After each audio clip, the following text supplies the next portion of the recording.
So the first step will be, before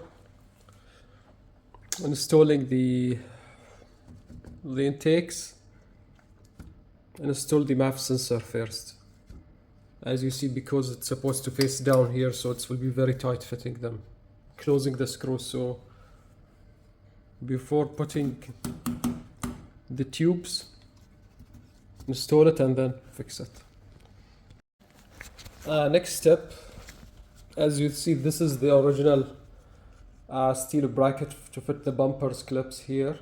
So what you will have to do, I shaved it. This is the original. This is how I did it. I shaved it from down so I can fit the silicone tube. This is the original. This is how you should make it. Third tip, I shaved a little bit from under here so the filter can fit inside. This is the core support. So I shaved a little bit down, and this is how it's supposed to look. So I'll shave this side as well so I can fit the filter, and I'll shave this as well. Another tip is to put this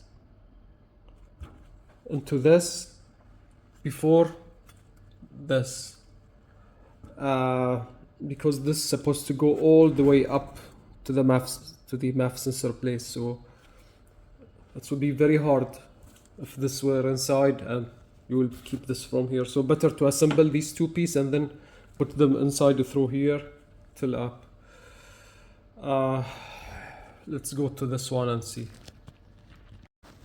Okay, about this, I removed the collector and disconnected this from here, kept it with a little bit play.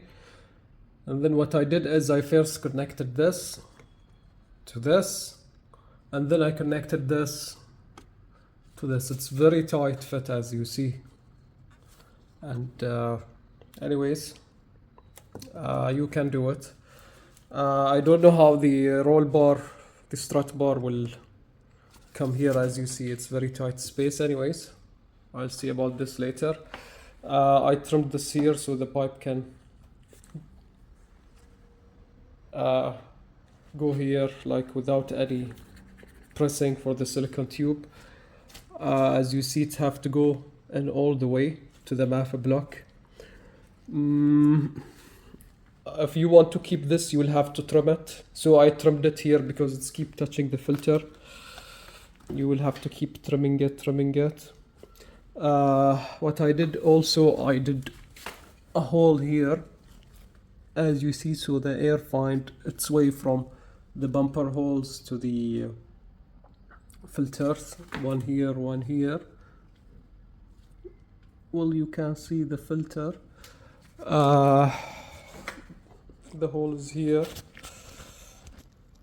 Anyway, so suppose now, since this can go in, I think the bumper will be installed easy. Well, to be honest, I don't recommend putting this back, but because I don't have a space in the garage, as you see, it's a mess here, so I have to put this somewhere. So I kept it back on the car. It's not touching here anywhere.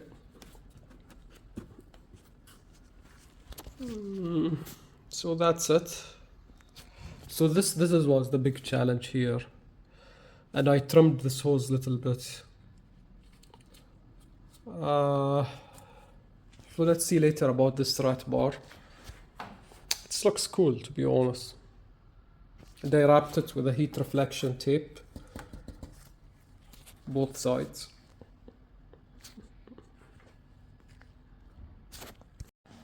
So last part of the video, that I had to modify the strut bar. This is the Cusco one. It doesn't fit with this setup, so I modified it here, so in order for it to fit. So we'll show you the final product. So this is it, finally done. This will take you around 8 to 10 hours.